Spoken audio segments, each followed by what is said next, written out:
Good morning and happy Sabbath. Welcome to the Gospel from Patmos, written by John Paulian.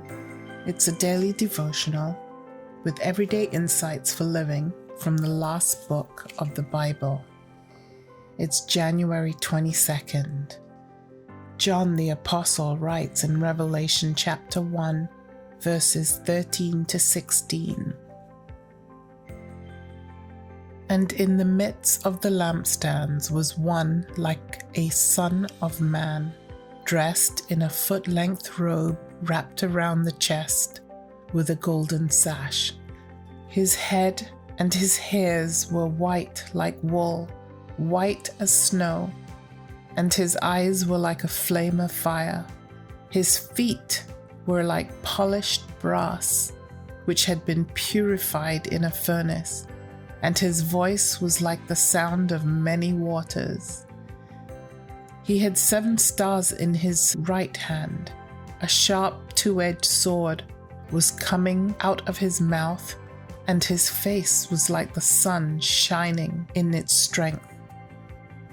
When I was in college, I naturally assumed that Jesus looked roughly like the pictures of him that I had seen growing up in church.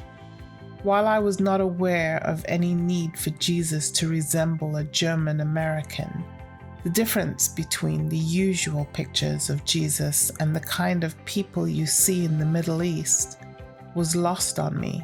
It was in the late 1960s, and I was at ground zero of college protests, the first Earth Day, the arrival of Black History Week, and lots of marches for racial equality and against the war in Vietnam.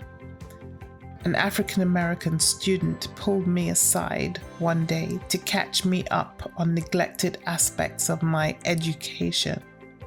He explained that Jesus was definitely not white, that in fact he had African features. Pulling out our text for today, he explained to me that Jesus had hair like wool. Pointing to his afro, he said, "Just like me, not like you." He also noted that the color of polished brass was a lot closer to the color of his feet than of mine. This encounter provided quite a jolt to my comfortable mental pictures of Jesus, and I'm grateful for it. What is especially interesting is that white supremacists in American South used the same text to prove that Jesus was white. After all, his head as well as his hair were white like wool. According to them, the reference to wool had to do with the color of the hair rather than its texture. It goes to show that we can easily use the book of Revelation to support opinions not actually addressed in the book. It was not Jesus' purpose in this vision to give us an exact portrait of what he looks like. After all, it would be a horrible picture of anyone to have a sword sticking out of their mouth.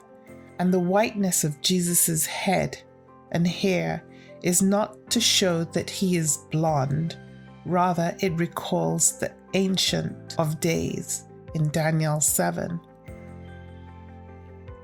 Jesus comes to John directly from the throne of God to give him divine encouragement for the difficulties that would lie ahead for him and for his churches. It would be a shame to miss the greatness of Jesus in order to focus on the color of his skin. Dear Lord, help me not to be distracted by the many interesting sidetracks that Revelation seems to offer. Keep my eyes focused on the message about who you really are. Amen.